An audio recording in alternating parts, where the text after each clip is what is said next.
What is up, everybody? Welcome back to the Showrunner Whisperer. This is your podcast where we take you inside the mind of television showrunners in Hollywood and what it means to be a showrunner in today's television landscape. I'm your host, Andy B, as always. First of all, if you're a new listener, welcome to the show. If you're a returning listener, welcome back. Happy to see all of y'all. Uh, it is the end of July, at least when I'm recording this, because this episode won't be going out until Wednesday, August 7th. So we're we're almost done with this year, y'all. We're almost done. And as first, I want to start up as always to thank everyone who checked out the last episode, which was part two with my chat with Mark Guggenheim, and I had a that whole experience was a lot of fun, and seeing a lot of good responses was also really fun too. So thank you again so much for anyone who's been quoting the podcast or linking back to certain quotes in various articles or on websites or podcasts or YouTube streams, you name it. Massive love. That's how we grow together. There's room for all of us, and this is how we live through the internet. This is how we leave a mark on what we do by helping each other out. So massive thanks to everyone who has been contributing to that. And today we're gonna be, we're gonna go back to the a full episode in one format. We a couple of months ago, and this is a guy I've known for a couple years now since uh, I think it was 2017, 2018. And my guest today is Joe Pokowski.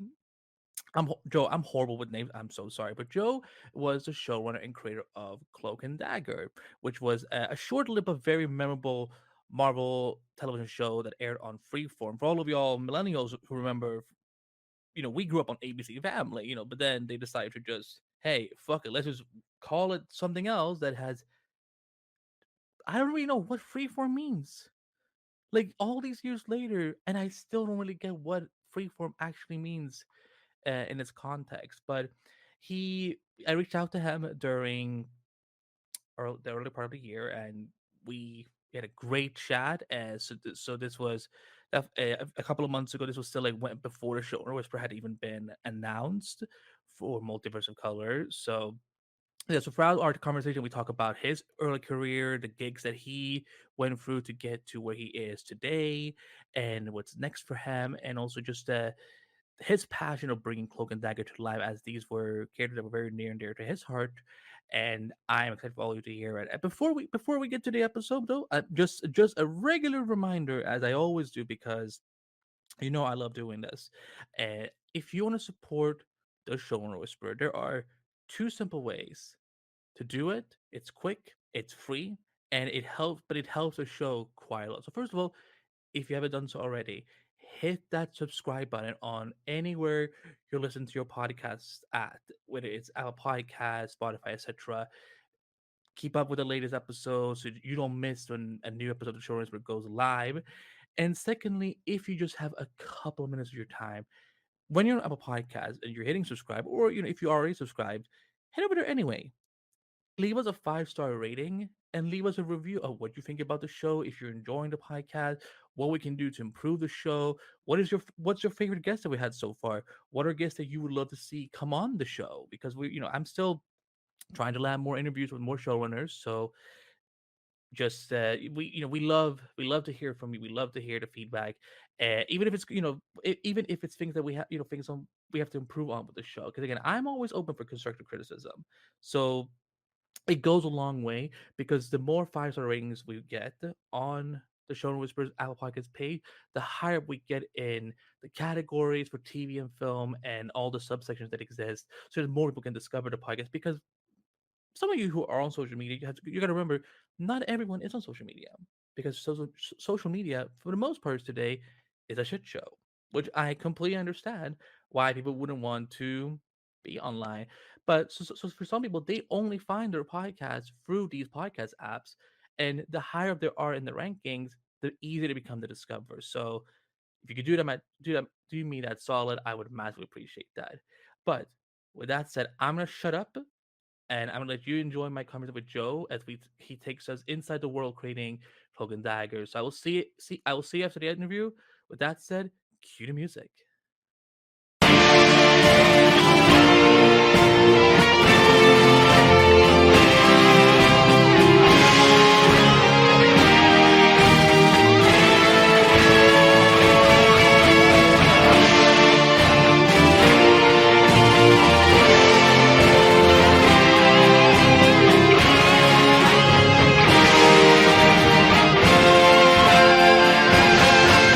So first, because with all of my guests that I've had on recently, I have always started off the conversation with addressing a little bit of what's going on with the strike. What's happened. What's been going on after the strike, and just check in where you're at. Mentally, and where you are at today. So after this big battle you and your fellow guild members went through with the studios, where are you today after all of this? I think in a decent place. There are a lot of people who are still having a hard time as the business catches up with itself. I was lucky or unlucky enough to have a couple pilot projects that got interrupted by the strike. So when we could finally pick our pencils back up, I was able to get back on them again.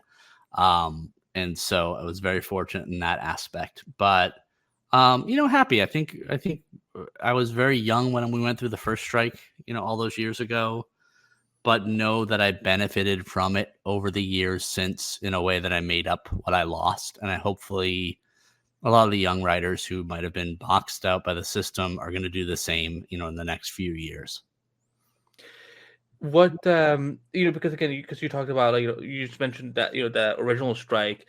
As a writer in Hollywood, having seen this strike, this second strike now happen like this again, were you surprised that, oh wow, did the students not learn anything from the first time?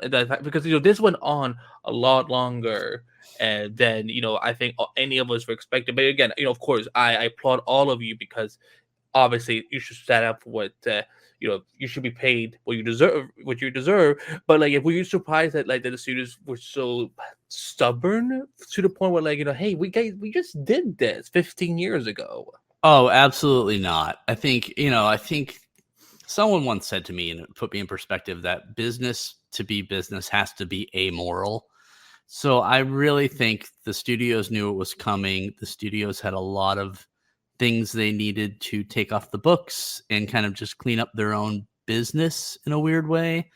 So part of the first few months, first 3 or 4 months of the strike was very convenient for them and very according to plan. I think once we didn't break after that is kind of when you saw us get what we needed to get. But I was not at all surprised because it felt it was about time for them to create something which they could blame some of their overages on.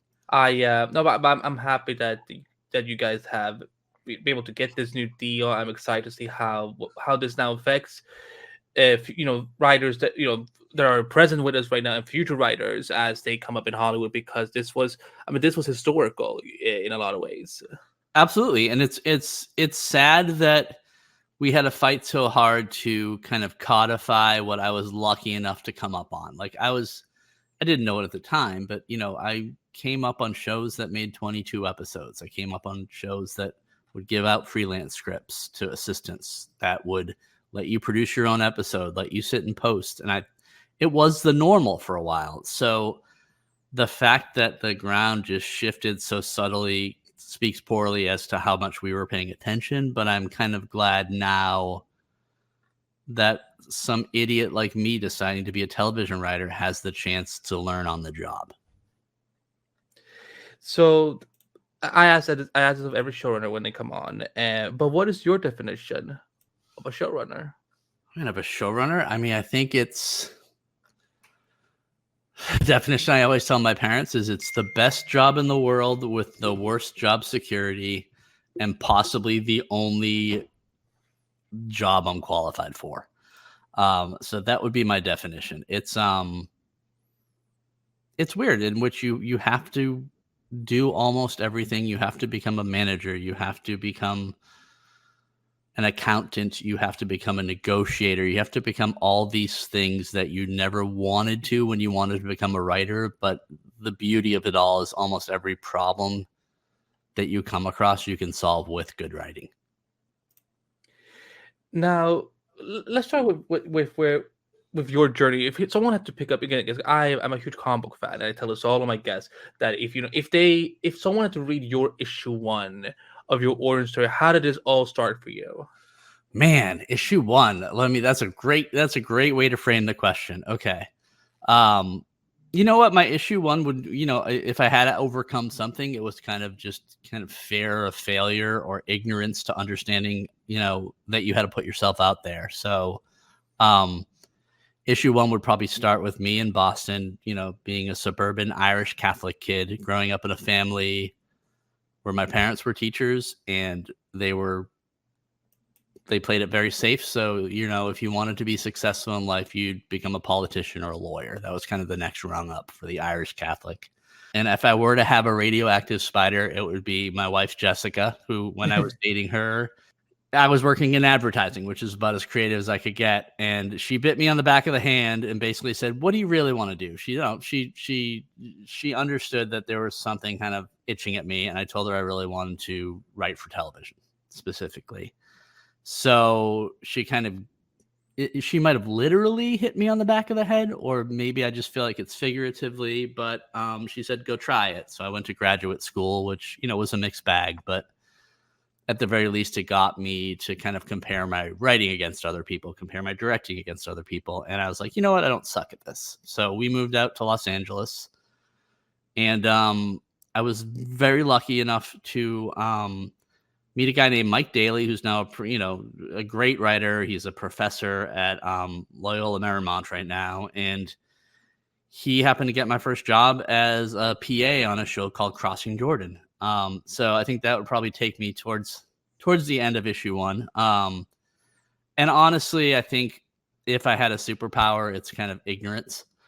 I was supposed to proof a script for the showrunner, and because I grew up in Boston, I was reading this Boston script, and I was stupid enough to say, yeah, a Boston person wouldn't say this, a Boston person wouldn't say that, in season 3 of his show. And fortunately, he was very good humored. His name was Tim Kring. And he allowed it. And weirdly, when his assistant quit, he was the showrunner and asked me to be his assistant from being a PA, which was, a great bit of confidence. I really didn't want to do it because I was told you could never become a writer from being a showrunner's assistant, which in some places is true. So I think as we went into issue 2, I found myself sitting at the desk of a showrunner who was good at what he does, who was a good manager, who was a great writer, and, loved television as much as I did. So fortunately enough, my second job in television was getting a front row seat to seeing what a showrunner did. And it would be, 5 or 10 years down the road, but I was able to kind of make mental notes as to things that he did that I would do, or things that he did that I would not do, or what's becoming a bigger pile, things that he did that I said I'd never do that I've totally done now that I've become a showrunner. So I think that was, again, all out of ignorance. He started creating the show called Heroes. And me and my friend Aaron Colite were both assistants on the show, and he knew we read comic books, so he would come out to us and kind of run some ideas by us. And again, because we were ignorant, we said, well, he's writing this pilot, so we should start thinking of the other episodes and some potential stories for what happens. Not really understanding that 1 out of 10 pilots get shot and 1 out of, 5 of those actually gets made. So Aaron and I put a lot of energy into just kind of working with Tim and just coming up with a bunch of ideas, some of which stuck and became episodes of Heroes, and a lot of which did not. But it was such a great kind of forced education on storytelling with Tim and with Aaron, that when Heroes went, Tim, being a good guy and someone I try to emulate in terms of hiring people, brought me on as, staff writer. So that was my first job as a staffed writer on the first episode of Heroes. And as much as grad school didn't give me the education I wish it did, this was the greatest 4-year education, coming up. And I don't know if you know the Murderer's Row that was Heroes season 1. No, I watch Heroes. I have questions about Heroes. So no, but please continue. No, I think I'll just end on. I've been very lucky for lots of reasons in my life, but the idea of sitting in a room with Tim Kring, Aaron Colite, Michael Green, Brian Fuller, Jeff Loeb, Jesse Alexander, Adam and Kay, like, it was just amazing, and meeting Misha Green later on in the seasons. I had no idea like the kind of genius I was surrounded by, and they were such nice people that they didn't remind me that I was the kid that had never done this before. So it was just I must have done something right in a past life to get the ability to sit in a room with those people all at the same time. Well, let's talk about Heroes because again, again, Heroes was such a at a time, because people who are listen to this, but if it is younger people, they don't realize that in the 2000s there was no MCU at the initially. There was none that genre or era of constant superhero movies and TV shows coming out, and I think in 2006, we had Smallville, and then we had Heroes, and Heroes, obviously was a huge success. So, can you talk about working with Tim Kring as a showrunner? Because again, I'm assuming that's he, as we're talking about, he is that huge influence on you.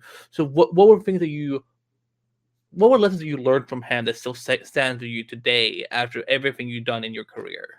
Man, I mean, so many of them. So I apologize, Tim, if you hear this and I forget some of them. But first and foremost, he treated so many people with respect, and it was so nice to everyone, and knew assistants' names, and asked about your family, and did a lot of things that you wouldn't expect someone who had so much going on to do.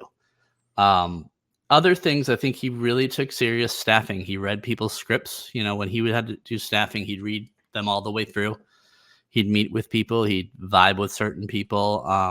And he was someone who would give his assistants, there'd be 2 freelance scripts on Crossing Jordan and 1 or 2 freelance scripts on Heroes. And he just made it a practice to kind of promote from within. And I'm a direct beneficiary of that. And hopefully some of the people who've worked for me have been indirect beneficiaries.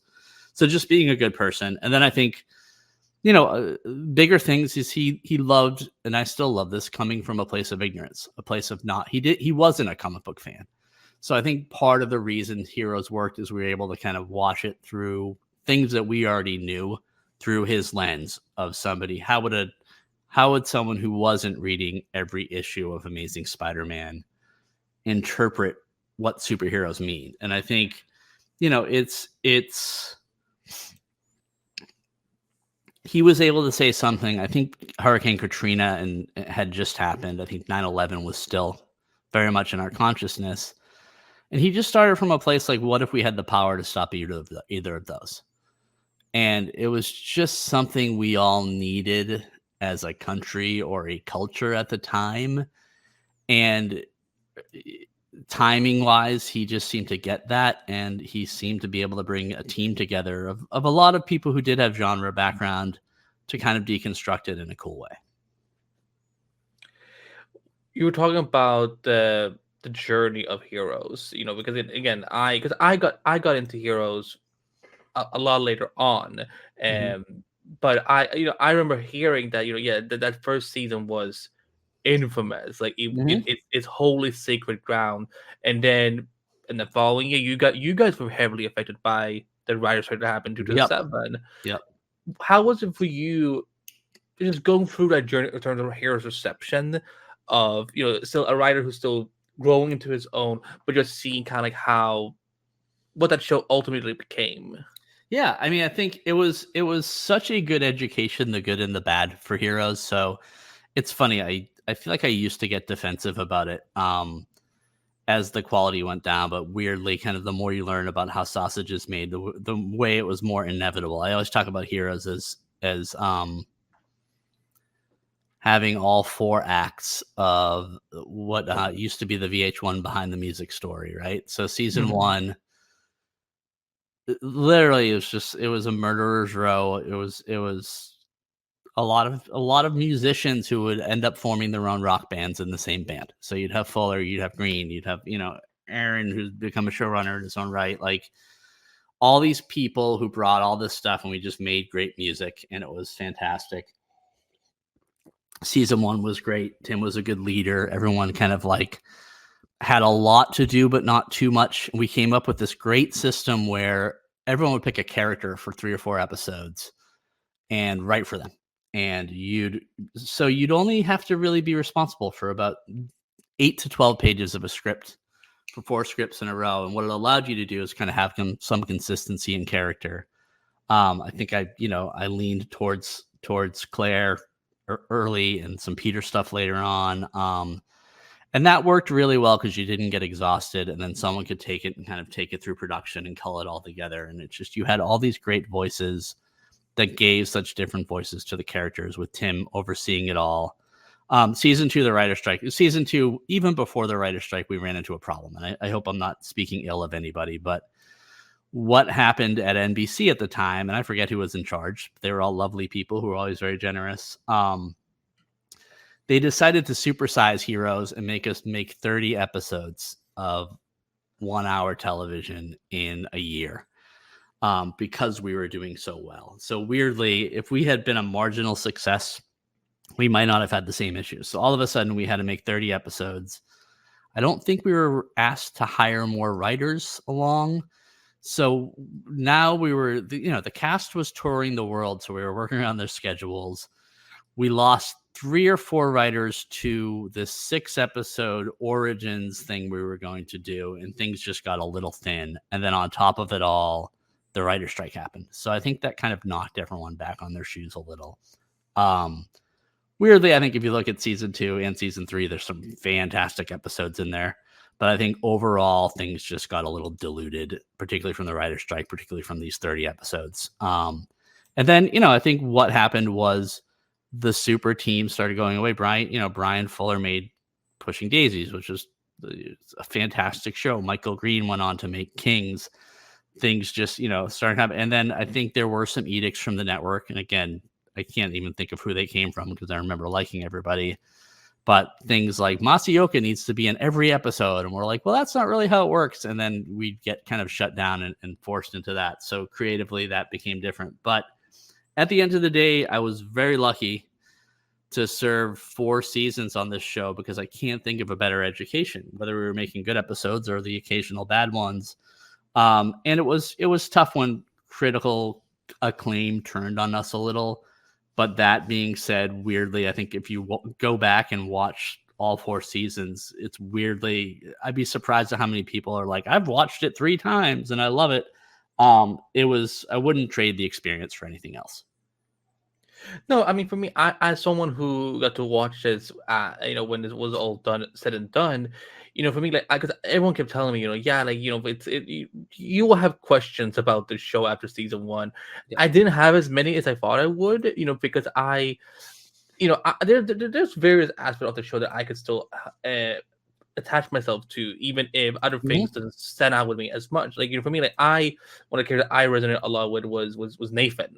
Yep. Very much, and I was also a huge Claire fan, and Hero was also. I mean, they were still after the show, like I enjoyed this enough that I don't see necessarily what everyone was talking about.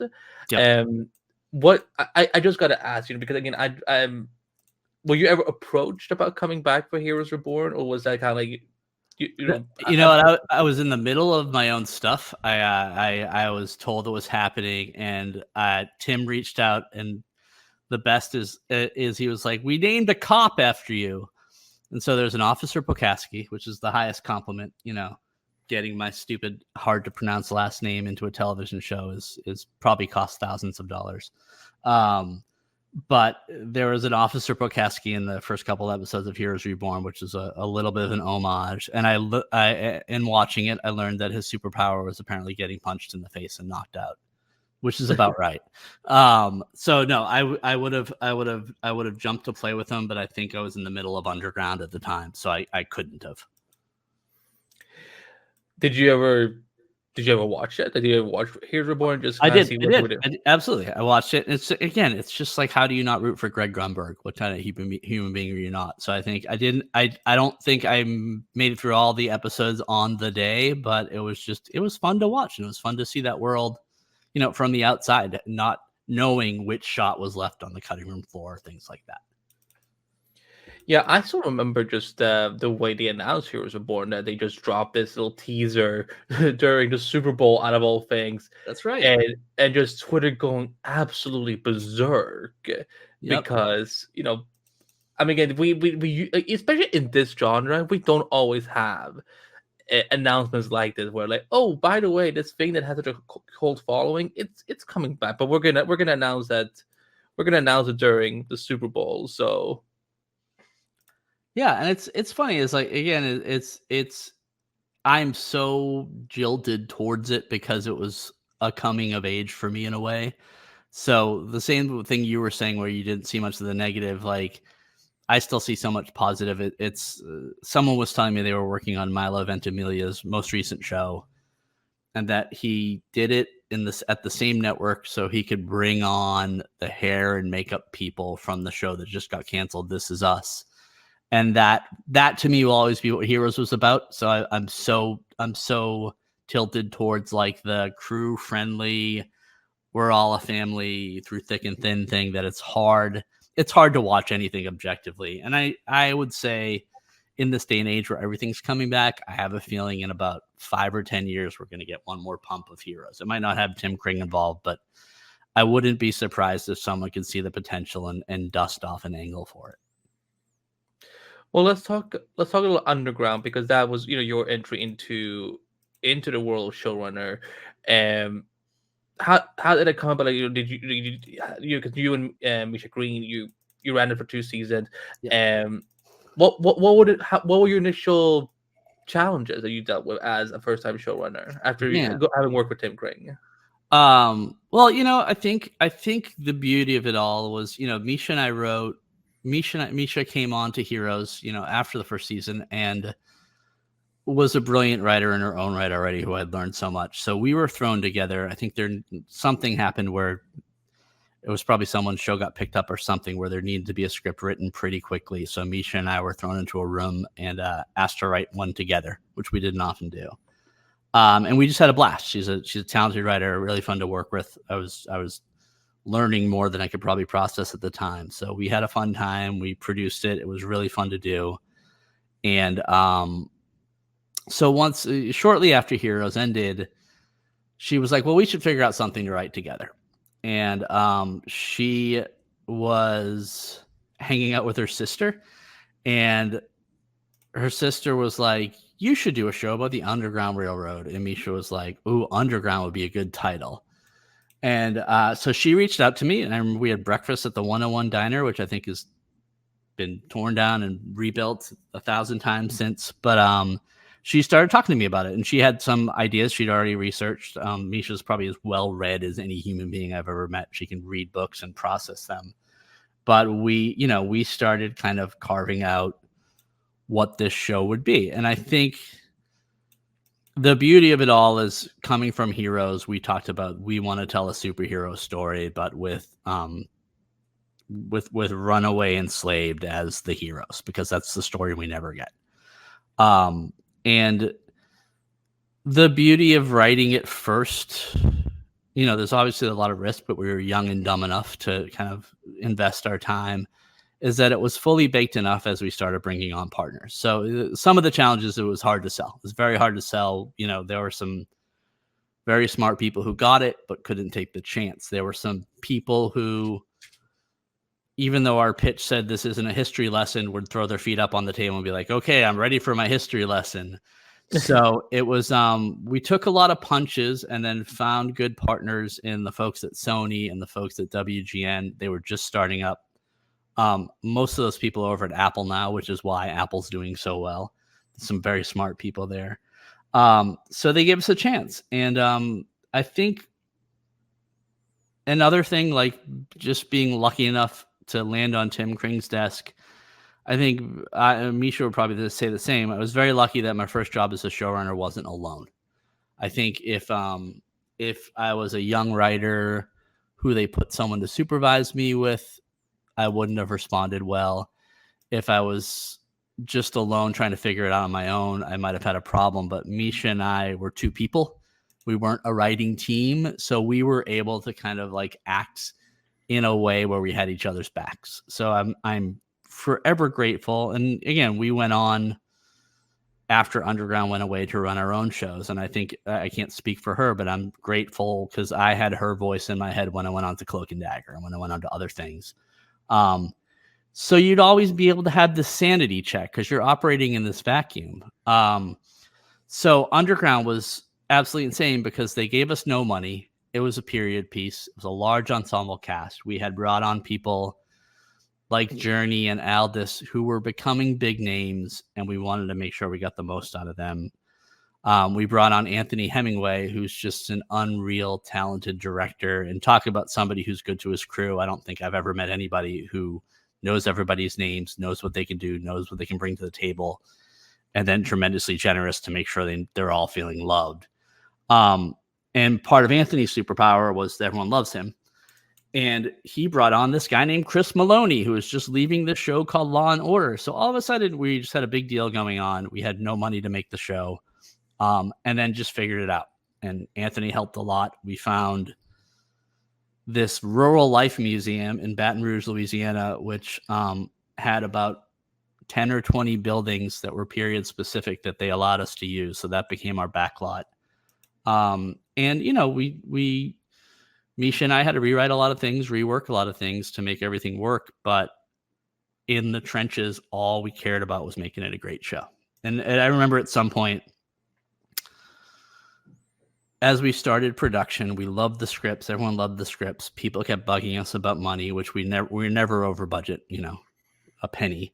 And Misha said, and Misha has taught me how to be more confident, but she said to me, she goes, right now we're driving a Maserati on the highway, and the only thing we can do bad is let someone else crash into us. So let's just keep driving the Maserati and we keep going. And I always remember that kind of calm. And that's what we did in the first season.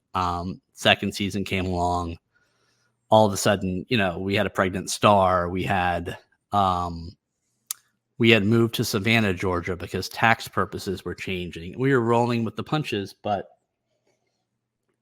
what we ended up having to do on that season was crazy because now they had run off the original plantation. Our world had to get bigger. We got no more money to make the show, but we found different ways to be creative. And then that was the season where we ended up shooting, and I don't know if you've seen all the show, we ended up shooting the Minty episode last. And that was, you know, one of my favorite hours of television I've ever watched, you know, or been part of. But it's basically Aisha Hines as Harriet Tubman giving her speech. And we shot that in 3 days because we spent all our money before that. And we kept telling Sony, to their credit, we're like, we're just going to spend whatever we have left on this episode. She'll be talking for X amount of days. And because we had to deal with a lot of other things and a lot of other moving parts, it ended up being 3 days. And of course, we ended with a oneer that was 12 minutes. And it was just as fun as filmmaking got. So long story short, I don't think I'd be the showrunner I am now if I wasn't able to kind of learn it in the trenches with a good partner. Now, you know, sadly, the show only got to run for 2 seasons, and I know there's been, you know, when I was researching for this, I know there's been a lot of speculations of what was the cause of the cancellation and so on. As a showrunner, like how much could you and Misha like fight the network in terms of like trying to like, you know, compromise for them and say, you know, to get another season or find another home for it? Because we know that, you know, once a show gets canceled, sometimes it gets quickly shopped around to other places. So like, what can you share about that experience? You know what? In a weird way, the really good news is we knew it wasn't about the quality of the show and it wasn't about the ratings. I think, I don't know how much your researchers showed you, the issue was that WGN was being sold by a company with white supremacist leanings, so the runaway slave show is probably not going to fly. You know, this was Sinclair Media, who's now famous for that. I don't know if you've seen that, all the news people saying the same thing at the same time. There's something on Twitter, and so this was a right-wing media company coming in to buy WGN. I don't think it ultimately happened, weirdly, and WGN ended up getting sold to someone else. But in the preparation for the sale, and this becomes business things that I don't understand, we knew that they weren't going to be making originals at WGN anymore. And to their credit, they shopped it around, but it's, as you know, tremendously hard for someone to find a second home for something, particularly when you have, you know, you have a studio like Sony, so you're bringing somebody who's already going to have to make X amount of money. So even going to Netflix becomes tougher. Oprah Winfrey, to her credit, took a look at it, and it was a little too expensive for her pattern. OWN was nice enough to rerun it, you know, a few years later. But part of it was, you know, we were in a place where Misha had Lovecraft Country bought to her, you know, by the Jordan Peele people, where weirdly Cloak and Dagger, which I had written 4 years earlier, was resurrecting. So we fought as much as we could. John Legend, Anthony, everyone kind of made sure we checked with everybody. But when the show went away, everyone felt like it was okay. And looking at, you know, Aldous, who's going to be the new Alex Cross, and who was Hawkman, and Journey, who was Black Canary and was on Lovecraft Country. It felt, and Chris Maloney, I heard that guy's still making television too. It was one of those things where I was surprised at how, my only thought was how thankful I was that we had the 2 years at all. And that's kind of the weird thing. You get bitter and you get angry and it feels like a failure. And then you kind of, it's probably like raising children. You look back and be like, oh, I'm so glad I got this little period of time with these people. I just realized, because, you know, again, I mean, this hadn't happened at the time, her becoming Black Canary, but, you know, you also had Jessica Gao, who, you know, she's my favorite huntress. Oh my gosh!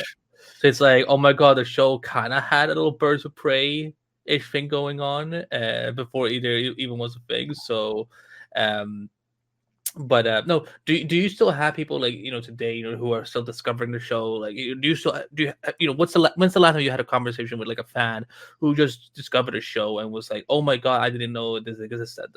Oh, I mean, it's often, it's probably the majority. Again, I'm horrible at checking DMs, but it's the majority of my Instagram DMs are people who are coming onto it on Hulu.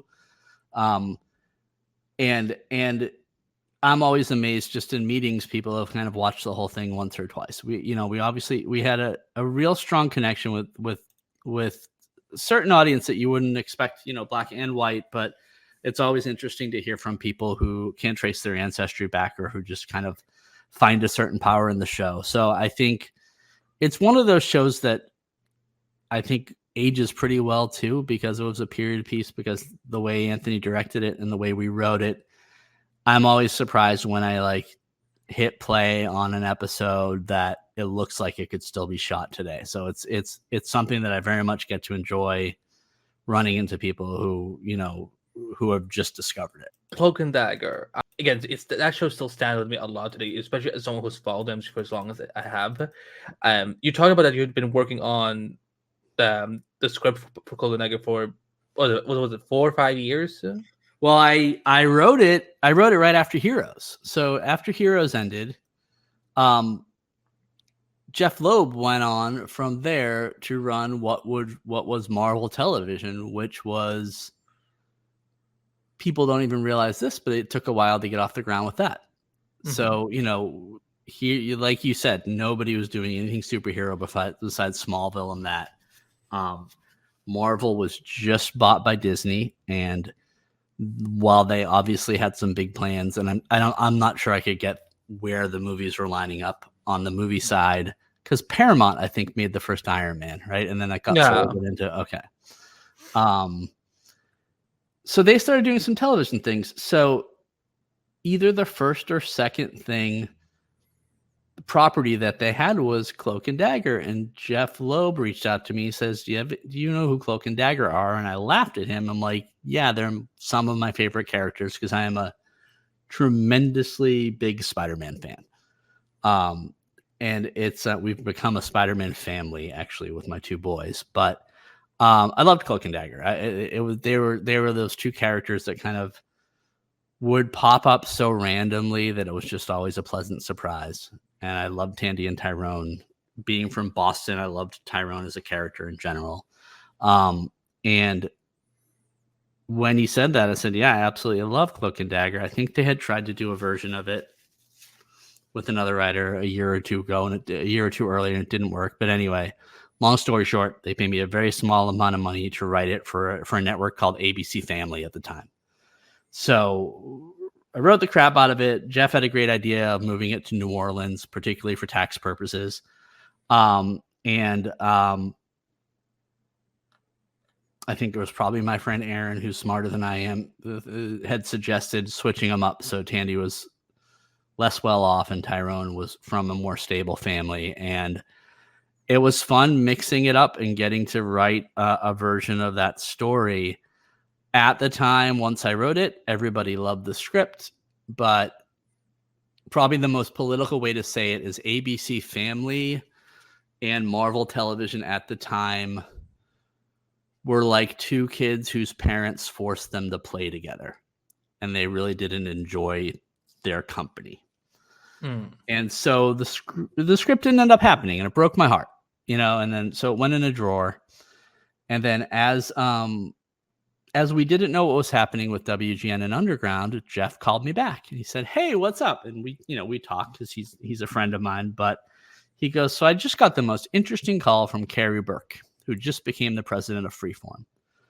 And Carrie Burke and Simran Sethi, who worked with her, had decided, as I guess smart people do, because not everybody does it, to just look to see what other projects they had done. And they had read the Cloak and Dagger script and they loved it. And he's like, "I know you wrote this 5 years ago. Do you have any interest in making this now?" And I said, "Jeff, what a really lovely time to come at me with this, because WGN is going to be sold." So absolutely. And I had actually, right before Underground, worked on Daredevil for Marvel Television. So they were doing the Netflix shows. So I was, I think probably the first person Drew Goddard hired when he was making that show. So I got to do 8 episodes of Daredevil before I had to leave for Underground. So I had already kind of like really loved what they were doing on the Marvel Television side since then. And I was like, I would love to come back and I would love to make Cloak and Dagger. And it was kind of amazing how much we got to keep from the original version. Fortunately, I've become a better writer, probably from working with Misha, probably from getting older. So I was able to take a rewrite through that script. And it's one of those things that, will remind you that sometimes it's not the quality of your work, it's just the timing, which is something that I'm learning in my old age. And so it made me so happy to be able to make this show that I had put my heart into, even though it was 5 years later. Yeah, because that is it's almost like a fairy tale story in another way, because we don't see that very often, where you develop something and then almost half a decade later they will suddenly be, a new executive will be like, "Oh, why haven't we done this? Why, I think we should go forward with this." Because I remember, because I covered Cloak, and I covered a lot of the superhero stuff. So I remember the day when the Stranger Series order came in, and I'm like, there was a Cloak and Dagger show in the works. Like a lot of people were kind of like thrown off by it, but then it became so exciting. But it's interesting you're talking about how ABC Family, or that is now Freeform, and Marvel TV didn't want to work together. Was there ever conversation about trying to have Cloak and Dagger on like the regular ABC network, or was it always ABC Family because the direction was, we're doing this as a YA show? I think for better and for worse, it was always something that Freeform wanted to do. And I think it was partially because, for better or for worse, because we made Underground for such low amount of money, they knew I could make it at a lower budget.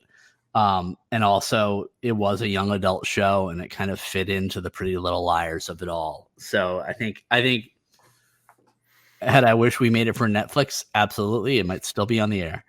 But I think Freeform was the right fit for, again, almost in the opposite way, where now Marvel Television had done some great things on the Netflix side, and Carrie Burke and Simran creatively kind of liked the script. So now we're in the opposite place where everyone really wanted to work together. So that felt like the right place to do it first. If you don't mind me asking, when you did you have to do any rewrites of that initial pilot, or like how much changed from your initial vision of Cloak and Dagger from whenever you were first developing it to 2016, 2017, when you were asked to do it again?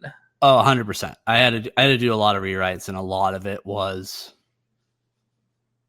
trying to think of the least insulting way to myself. A lot of it was the world was changing, and a lot of it was I was a young white male who was understanding it better for the first time. So a lot of the things stayed the same. How they met each other stayed the same. Weirdly, Tyrone's brother being shot by a police officer and that being covered up was in the original pilot, but I think I wrote it a little less sophisticated than I rewrote it.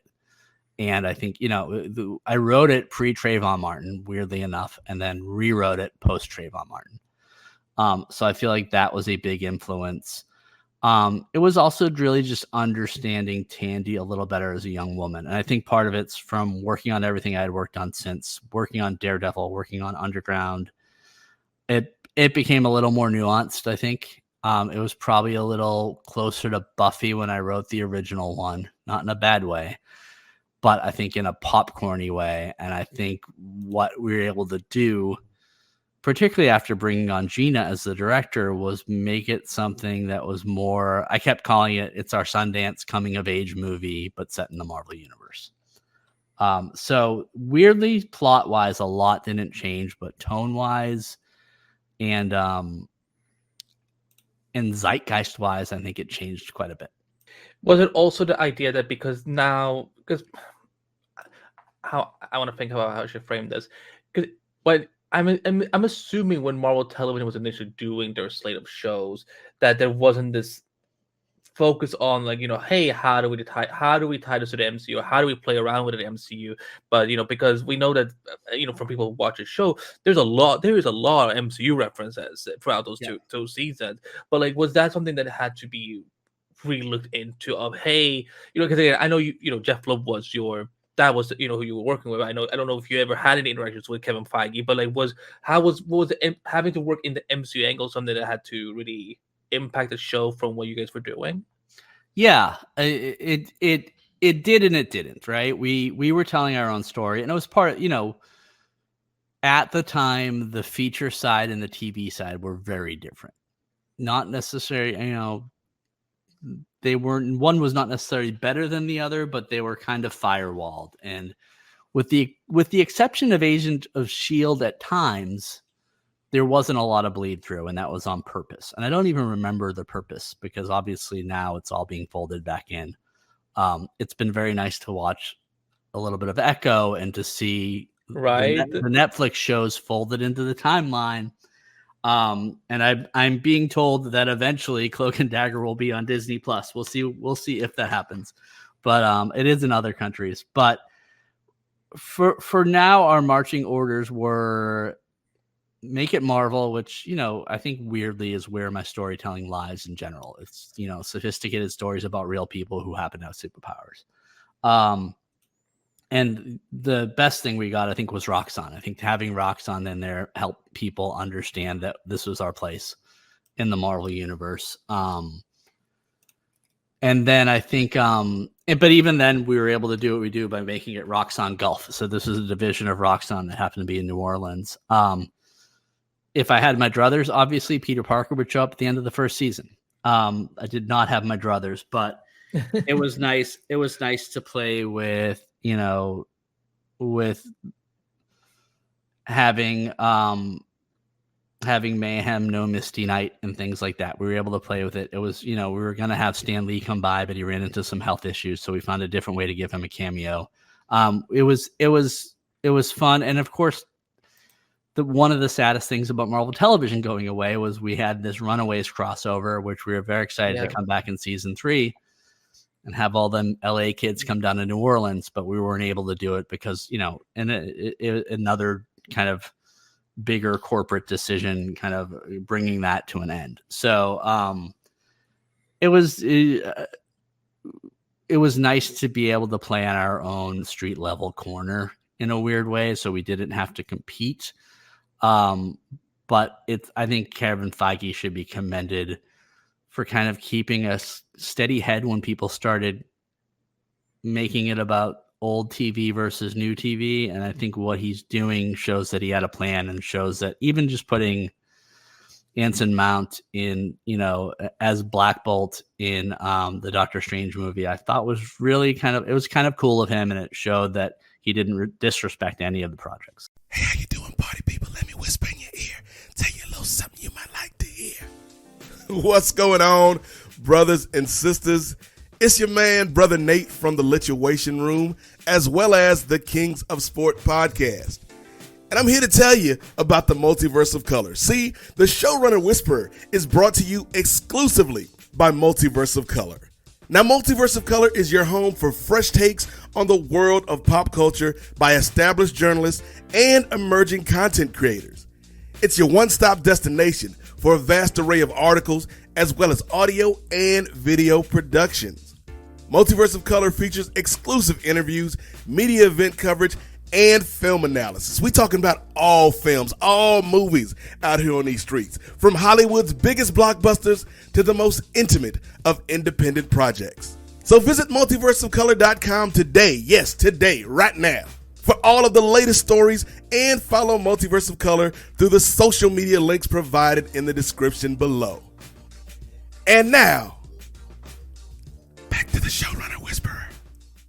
What were things that you had to, because now you were a showrunner on your own, you were leading your own room, and all that. What were challenges you had to overcome in that first season? Not just as running a Marvel comic book superhero show, but also a show that because you guys dealt with a lot of heavy themes. I mean, one of the scenes that still stands out with me for the pilot, because I got for people who to listen to this, the way I got to see Cloak and Dagger was at WonderCon Anaheim. It was getting to watch it on the big screen, but like I remember the moment when Tyrone literally says the words, "Let me check your privilege." Yeah. And it's again like it's a political side. It's representing a political side right now that is, has gotten so much bigger, because of what's happening to black people in America.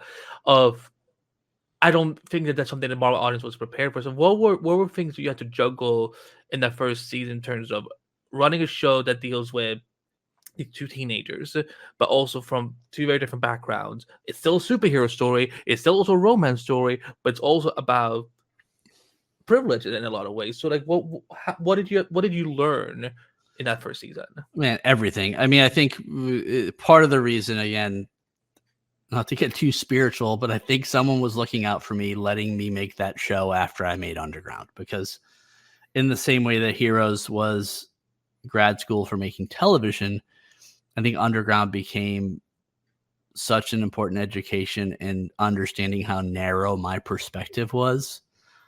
Even though as a white male, I think I'm well read and I think I understand things, I was reminded very politely many ways that I didn't understand everything, and I still don't. But I think having to dismantle what we thought was history was such a good preparation for having to dismantle what we thought was a superhero story.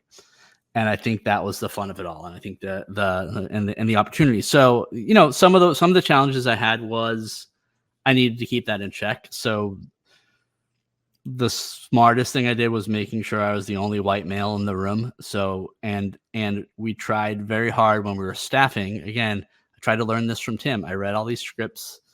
And I made sure we didn't have, we did what we could to not have tokenism in the room, which is to say we made sure we had more than one black male. We made sure we had, more than 3 people who were somewhere different on a sexuality spectrum. We made sure there wasn't only one person besides the white male, because I had enough power to veto anything that felt the right thing to do. So the most important thing was putting together a room of people who could challenge each other, including myself. And we started asking the hard questions. And I think, again, it's by the time we get to episode 4, that's directed by Amy Mann, and we're talking about checking privilege, and we're talking about suicidal tendencies, and we're talking about things that get that deep. We had a lot of people who had experienced real things. One of the things I remembered having a blind spot on was Tandy and Tyrone dating, and I think I was leaning a lot on the women in the room, and the black women in the room in particular, in making sure we were dealing with the sensitivities of a black man dating a white woman that I had never thought of. And part of the reason we made sure the Evita relationship lasted and that ended on her terms and things like that, which I think just are things that I'm lucky enough to have never worried about and lucky enough to learn more about. So almost every step of the way was understanding that. And it was the folks at Marvel Television, to their credit, every time we wanted to push the envelope, we could. By the time we got into season 2, we were having human trafficking specialists come in and really spelling out what these young women were going through. And the one episode I directed, and the reason I directed it was because we were going to do that with a Marvel heroine. We were going to take her and traffic her. And, weirdly, I started, and you're a comic book fan, I started leaning into kind of like the 70s, the 80s and 90s and the original Cloak and Dagger scripts and books that got dirty and they went there. And because they went there, you understood a little more. So weirdly, decades later, we were able to do a version of the Cloak and Dagger original miniseries that I don't think anybody would have until then. Does that make sense? Mm-hmm. Because I'm figuring, because again, because this was at a time when we had the Marvel Netflix shows, but I don't even think they went as, I can't think of better words, but I hope you don't think of me as like looking down on it, but like look something as dark as what Cloak and Dagger did. Again, I mean, because again, I gravitate towards gritty and very right, troubled stories. But like I'm wondering, like, did you what were notes that you were given by Freeform, for example, Marvel TV, were they ever at some point trying to be like, Joe, this is maybe becoming a little too much, or how much did you have to fight for no, this is important to our vision of what Tandy and Tyrone are going through? You know what? For the most part, they were okay. Weirdly, I think they had more issues when we got weird than when we got dark. And to their credit, to our credit, I guess we always come in. And so when we said we wanted to do a human trafficking story, we would send them a 12-page document about the research we've done, why we're going to go a certain way, why we'd like to use the metaphor. We'd also, as we were doing it, particularly, Olivia Holt will always hold a high place in my heart because I had to have a meeting with her and be like, we're going to put you through hell. And she was 100% down with it. So I think they never challenged us so much as said, if we're going to do this, we need to do it right. And what it made us do was talk to 2 more experts, talk to people who were doing it. And I agree with you on the Daredevils, on the Netflix side. I have to give some credit to Melissa and her team on Jessica Jones, because I think they kind of pushed the envelope on the trauma story with the Jessica Jones season 1. And I think people saw that work, and that gave us a little bit of a wider berth. And I think what the things we needed to do on the Cloak, the place where they pushed us, which is really such a great place to be pushed, is they wanted us, if we were telling stories about females in danger, or if we were telling stories about race, is to hire female directors and to hire Black directors, and to make sure we were doing that. Having Gina direct the first episode, Gina Prince Bythewood, who's amazing, indie film royalty, the nicest person, one of the best collaborators. Having her set the table helped us bring on some people who might not have directed a Freeform show before. Amy Kanan Mann, who's, becoming a bigger and bigger name, just all these great directors. Even just as stupid as this sounds, Ava DuVernay is at the table for us, because when this is getting a little in the weeds as a showrunner, when you're hiring directors, nobody will let you hire somebody who hasn't done it before. And that makes sense as a business decision, right? It makes it harder to find people who aren't white and male, though, and it kind of stacks the deck. So what we were able to do is Ava DuVernay was making Queen Sugar right around the same time we were making Underground, and she was saying F you to that rule, and Oprah had her back. So she was able to hire some directors who had never directed before. And then we piggybacked off her more than once, and were able to pick up a director who had done a great job once. So I think the place where Freeform really kept our feet to the fire was making sure we were being representative behind the camera, and we did a pretty good job of that. And I think they respected us once we did that to kind of do our thing. And they were always tremendously, the Marvel and the Freeform people, I always expected more pushback than we got. And we got pushback on weird things and budgets and costumes and hair and things like that. But for the most part, when we wanted to tell a story like the old 70s and 80s books, they were picking up what we were putting down more than I probably gave them credit for at the time. Yeah, no, because I was also imagining that maybe there were more notes of, hey, you can't do this because maybe they're going to do something with it in the movies or something like that. Yep. Again, because for people who listen to this, because I don't think people are aware, people who are watching the MCU as casual viewers, they don't realize that there was, even though Marvel TV and Marvel Studios were not really working hand in hand, there was still there were restrictions on the shows because there were things that you guys could, like when it was you guys on Cloak and Dagger or Agents of Shield or the Netflix shows or heck, even Inhumans for all we know, there were things they couldn't touch and do. So, but what did you have to go through any of that like during your time on Cloak and Dagger? No, and you know what I think it was. Now that you mention it, I think we were the beneficiaries of being on Freeform. I don't think anyone cared enough. You know what I mean? And I think that's possible that they were like, that's this show over on this cable network. So I think if maybe we were on ABC or Netflix, there might have been a brighter spotlight on us. And they might have been a little trepidatious about us taking chances. But because we were kind of over to the side, nobody was paying attention enough to be too worried. Unfortunately, everyone from me all the way through to Olivia or whoever did a good enough job. But I think we were probably the beneficiaries of them having bigger problems. So things like working in those Misty Knight references and of Harlem and all that, that was just, yeah, you go ahead, do it. Yeah, and sometimes it came, Tom Lieber, who was a great Marvel executive. I should mention all of them: Amy Carlson, Mary Margaret Coons. We had so many great executives. Tom Lieber wasn't even working on Cloak and Dagger, but he was such a champion for it. He was working on the Netflix shows and suggested when we said Emma was coming, when we said Bridget was coming from New York, we're like, let's figure out how to tie her in. And we just made her and Misty Knight friends. So nothing makes me happier than being at Comic-Con and seeing the two actresses meet and getting along. And I have a picture somewhere on my phone. I'll send it to you. Oh yes, please do. I was like, oh my God, it happened. It's happening. Yeah. And it's again, just being able to make those connections was great. And it was very much within a box of like, you can talk about this show, but you can't talk about this. And then, and then we drop in a line at the end of our first season finale where we talk about the Rands and the Starks, and they left it in, which is very nice. So I think for the most part, weirdly, the hardest thing was Spider-Man because Sony owned that. And so two corporations that had to deal. So as much as I really wish I could get some Peter in there, I understand it could. I think someday we'll figure out how to get the three of them on screen together. That's my goal. And this is how insane I am in watching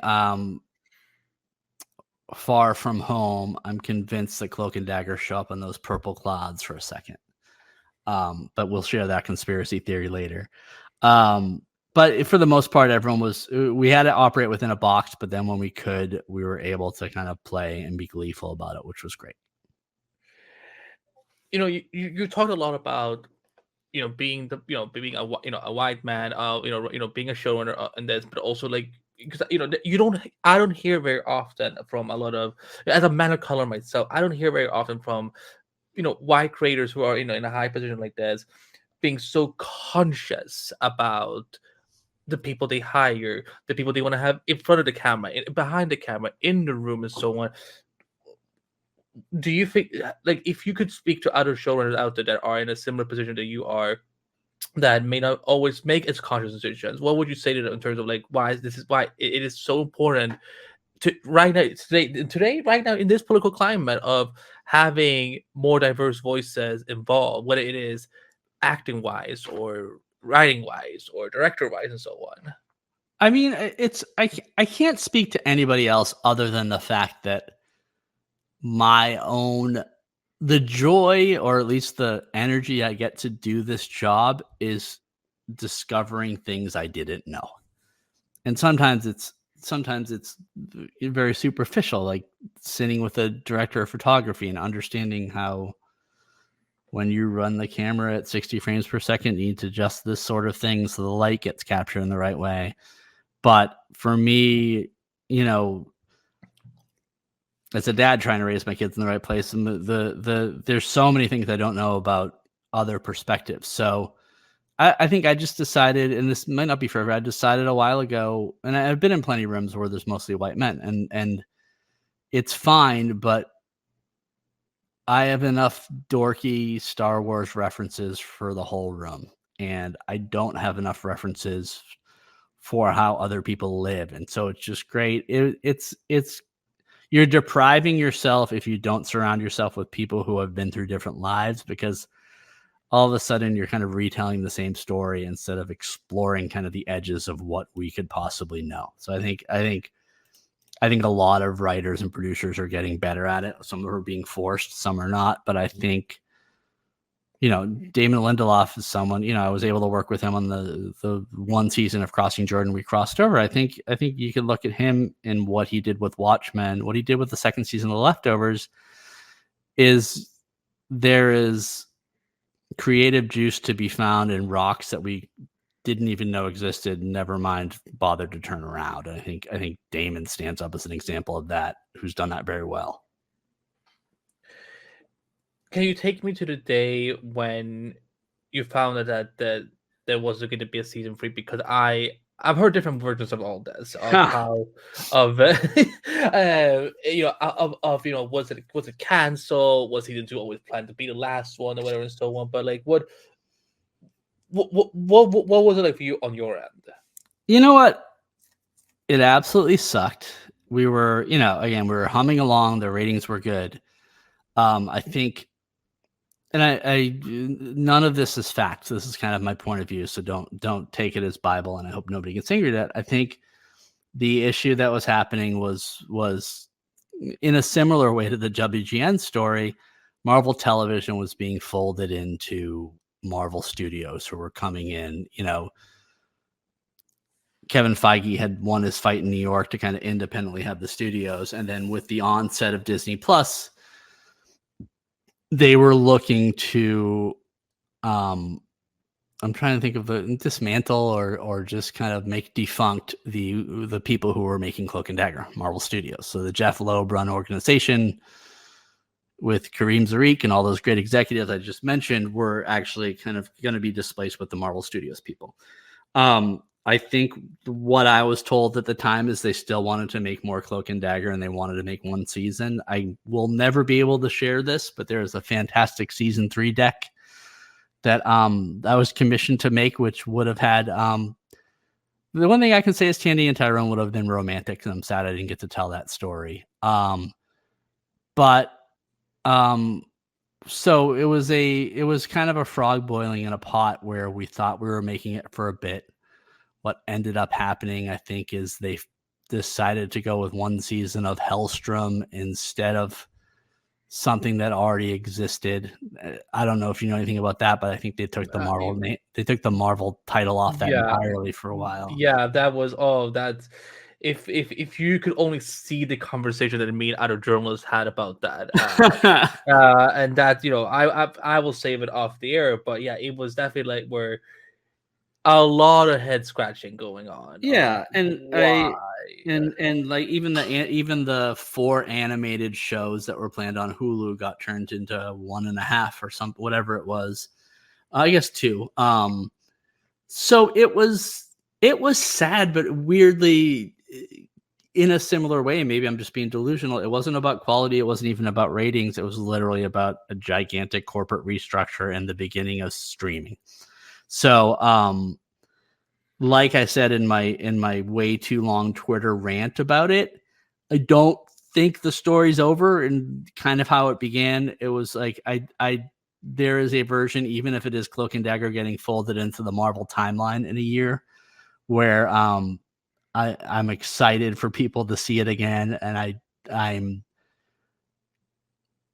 stupidly optimistic about Cloak and Dagger existing in other forms, as the MCU needs to tell more cool stories.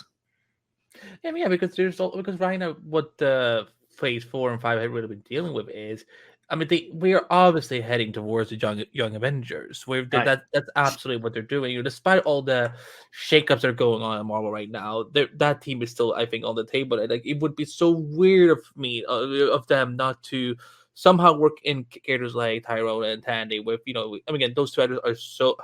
What a great casting choice of those two together. That they are so dynamic with each other that I'm like, again, because sometimes when you have a show, especially a show that is specifically set on two leads, it can go one way or the other. But in this case, like, you guys landed like a gold mine with those two. I have to give Gina so much credit because we are both tremendous control freaks, and we cast for so long and we didn't have it, and we pushed Marvel to like not choose for what would have been second best really talented actors. And I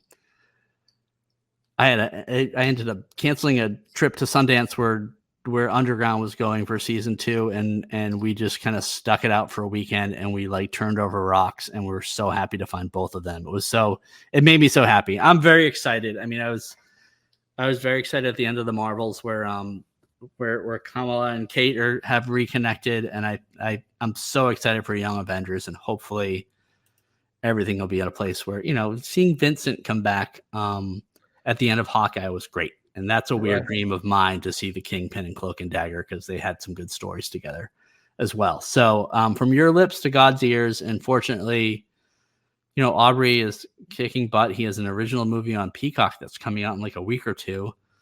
And Olivia had literally just starred, on Broadway for a few months. So they are keeping their chops up. And I know both of them, if anyone calls them into play, they'll be there if they can. Yeah, I mean, heck, that's why that Runaways crossover was so. I mean, again, because I almost wish, like, wow, couldn't we just have a whole season with all these characters together? And obviously, I know that's something you said you were planning to do, right? How well were you with that, by the way? Like how much longer did you have with that crossover in terms of, like, did you come in and consult in terms of, like, how do we tackle these two? Like, how should they tackle these two characters in the Runaways point of view? Oh yeah, it was first of all, Josh and Stephanie, who were, I'm not sure they were showrunning, but they were overseeing the Runaways at the time. Me kind of coming up watching the OC as I was an assistant was a little intimidated about them until I actually met them. They were so great about it. They invited me into the room. We talked a lot about Tandy and Tyrone, where they were coming from. The writers are all very talented, and we're all kind of rooting for each other.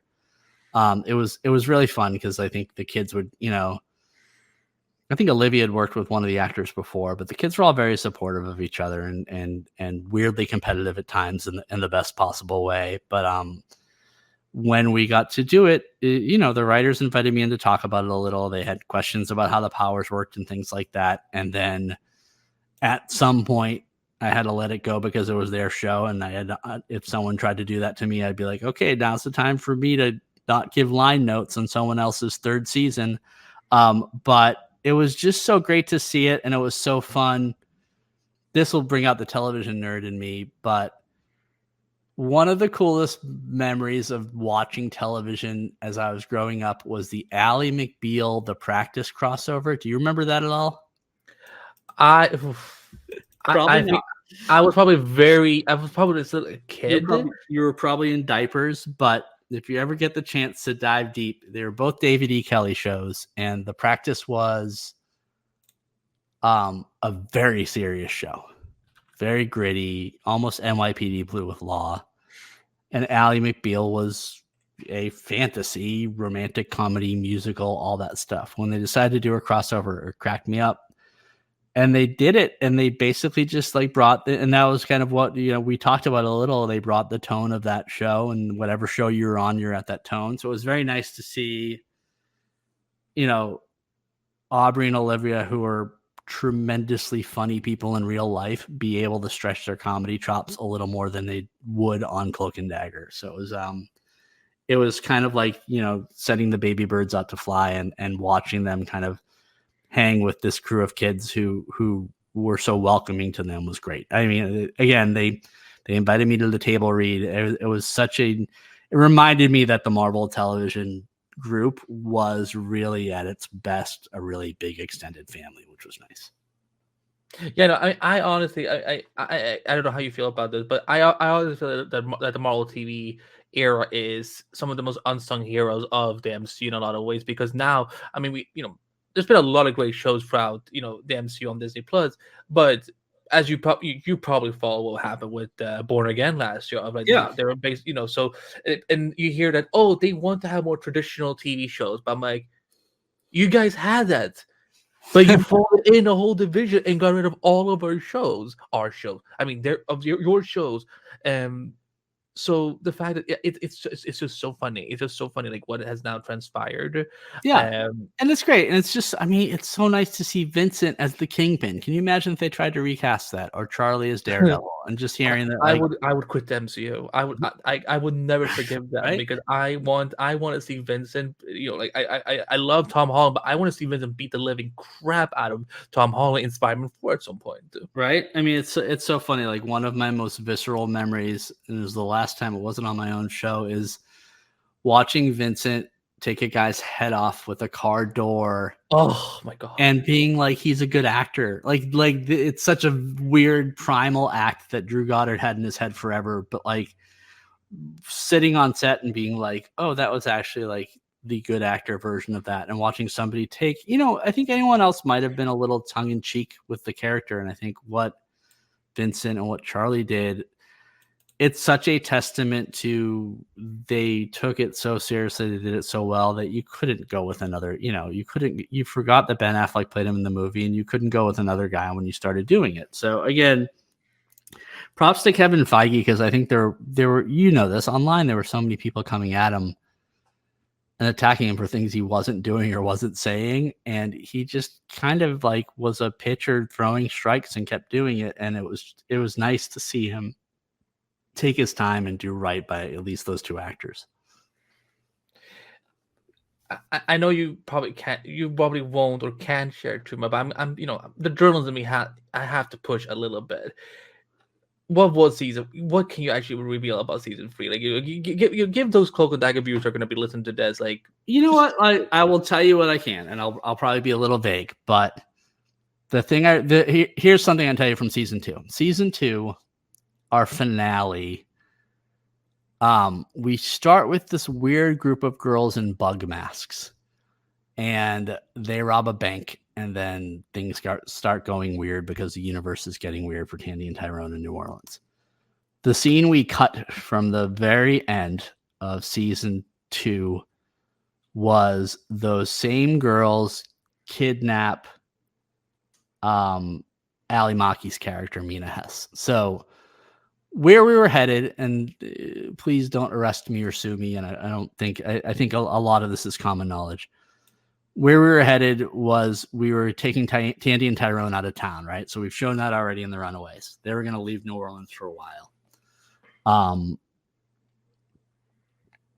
The thing I wanted to do doesn't mean we were going to do it. So let me be clear on that. The thing I wanted to do, I was really interested, particularly because I like the actresses and the characters, in Bridget and Mina having a relationship. We had not done enough LGBTQ plus on the show, and I didn't want to force it, but weirdly, those two actresses and the two characters felt like they were heading on a kind of cool collision course. And what I wanted to do, if I were given my druthers, which druthers are not always given, was to meet Tandy and Tyrone in another place kicking ass. I wanted to start season 3 with a scene that was kind of like the beginning of The Professional. I don't know if you remember that, or Leon, if you're international, where they just are a little bit more tuned up on their powers, and they're just taking down a whole gang. And we see them kicking ass.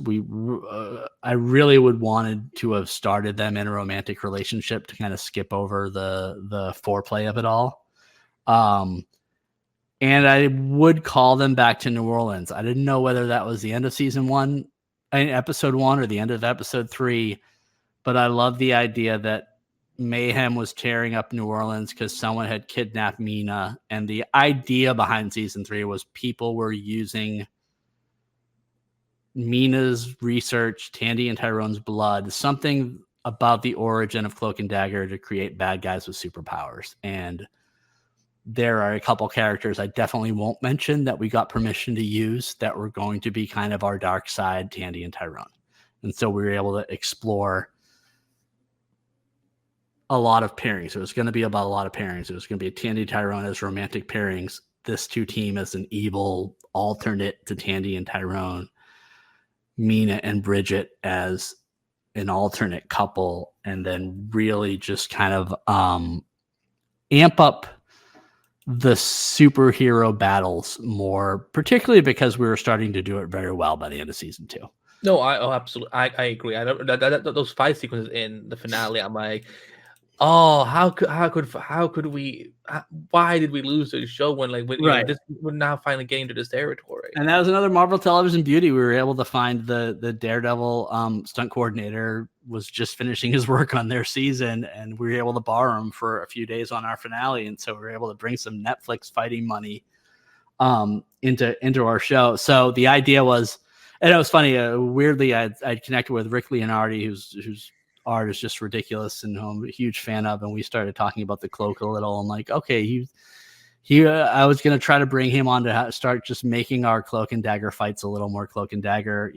We'd be jumping through a little more. And so that was the general idea. The idea of you guys have done your street level us against society thing. Now we're going to see what happens when you're up against superpowers that are more powerful than you. Do you have it in you? Obviously, because the motto of the show is this is why we can't have nice things. We'd put them through hell and probably give them the choice of staying together or saving the world. And it would have been fun. So that was the general plan. Again, let me just caveat with this is all inside my head and none of this is official. So I apologize if I'm breaking any weird corporate rules. Oh, I mean, if Marvel wants to come after me, I would be like, what did he actually say that was bad? If anything, he's giving you free marketing for one of your best shows. So they've always been tremendously nice about this sort of thing. So I'm sure they'll be fine. For me, I've always been curious about how what date night would look like for Tyrone and Tandy, because these 2 kids were always I feel like they could never really have a chill day. So I just kind of wonder oh my god, what would they be like if they actually went on a date, right? Could they actually relax? Exactly. And that was exactly what we wanted to I love the idea of them actually finding themselves and finding a relaxation moment and having that last for exactly 30 seconds and then they get pulled into something else, which feels like that's that. And I've always appreciated about that Spider-Man connection with them. I feel like they've also made that weird deal with the devil where they can't have normal lives if they want to do good. And it's a very Peter Parker thing. Also, I'm just picturing in my head Olivia and Aubrey side by side with Tom. I'm just like, oh, this would be such a good this would be such a freaking good pair up. I know there was some Avengers part, some premiere party where I think Olivia and Aubrey had worked 16-hour days and then they flew them to it must have been Civil War or something like that. And I was like, can you just go to the party and just photobomb Tom Holland? And they're like, we're exhausted. You make us work too much. I'm like, okay, that's fine. But that was my goal. And I'm, again, they're all young enough where it might happen someday. Yeah. I mean, because I know one of the things that Kevin Feige has talked about is that Spider-Man and Daredevil are going to be the front face, the main face of the street level heroes of the MCU, and it would shock me if they didn't find a way to work Cloak and Dagger in there somewhere.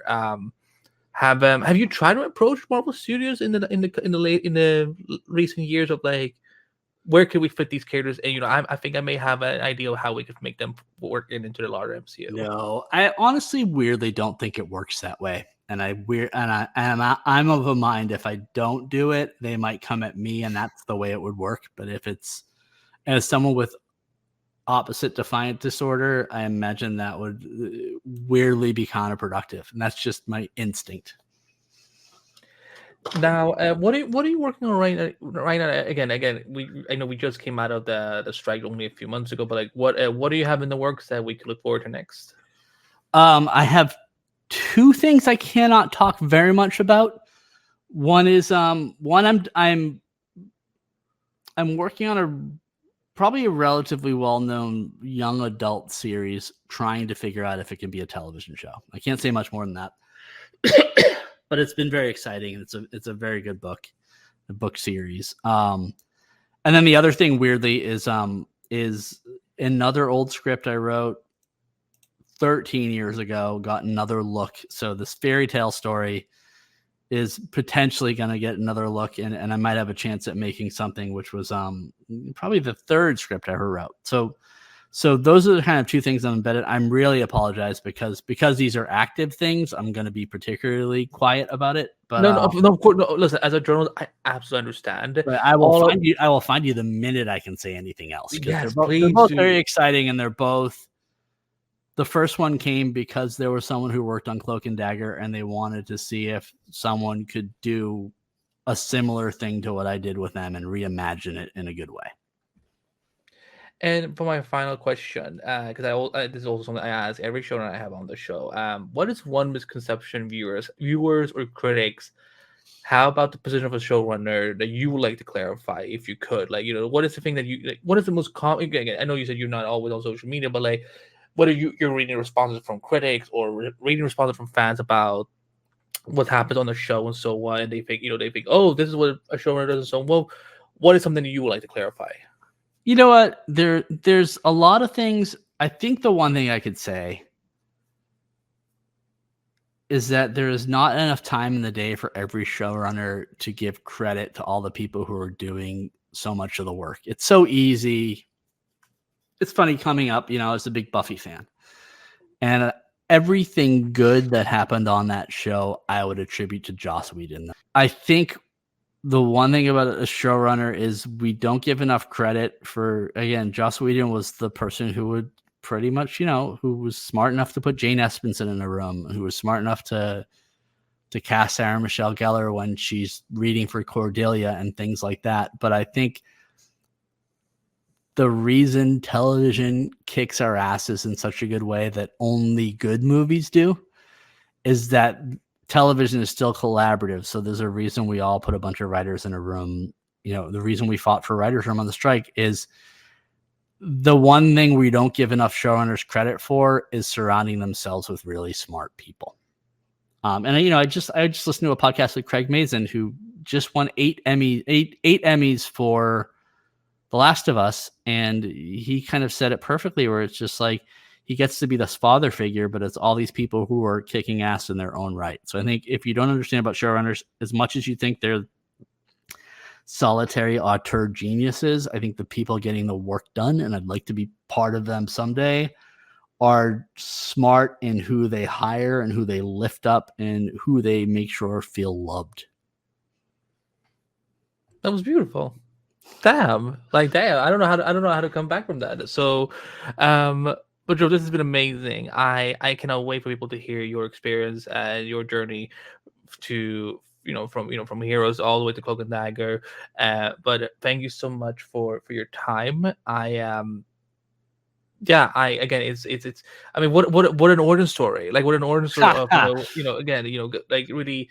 But again, I mean, we didn't really get to talk about, like, your time on working on comics and so on, but like wow, like talk about like really going from like the new experience to now, like you're running your own superhero show, and but again also being so conscious about, because again I think Cloak and Dagger to this day, we need more of that in the just, I mean, in television movie in general, but like especially something as huge as the MCU, for people to get that experience of, hey, we all have these different lives and we all have these different roles and positions in life, that I'm hoping that continues somehow. So again, just that's my long-winded way of saying thank you for Cloak and Dagger. Like, thank you so much, Andy. And in case I didn't say it enough over our 2-year run, thank you for being such a champion of the show. I think a lot of people found it because you were kind of ringing the bell. So I will always appreciate that. And that was my chat with Joe. Welcome back, everyone. First of all, thank you, Joe, once again, if you're listening, for coming on. I had such a good time chatting with you. It's great to still be in touch after all these years and seeing what you're up to. And I hope everyone enjoyed hearing about Joe's showrunner journey. And go check him out. He's an awesome dude, very down to earth, as you could hear. And hopefully we'll have him back on the show in the future. So before we get to the plugs for the Showrunner Whisperer, I want to remind everyone where you can find me. You can find me at Andy Behbakht all over social media. I'm on Facebook, Twitter, Instagram, YouTube, Twitch, Kick, you name it.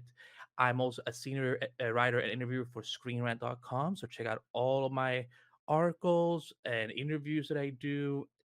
July was busy. So if you missed anything from San Diego Comic Con, there's a very good chance I covered a lot of those things within the world of DC and Marvel.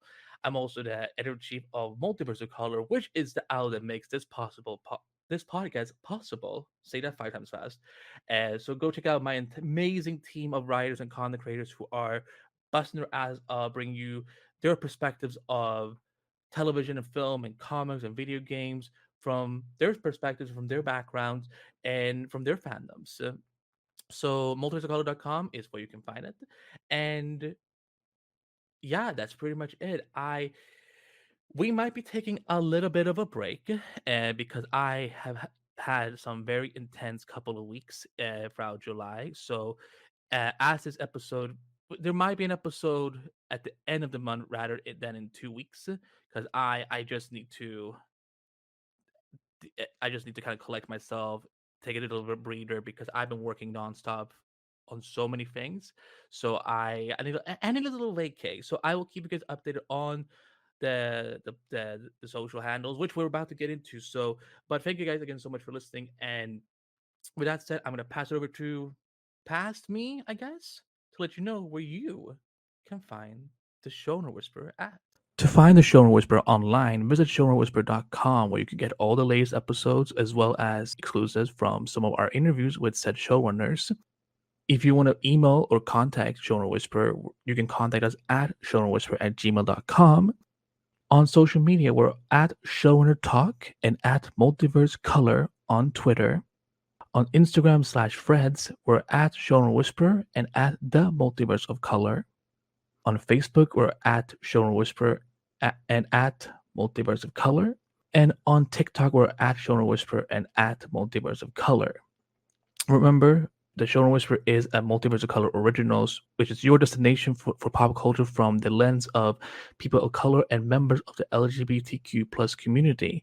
So please visit multiverseofcolor.com for all the latest news and reviews and interviews.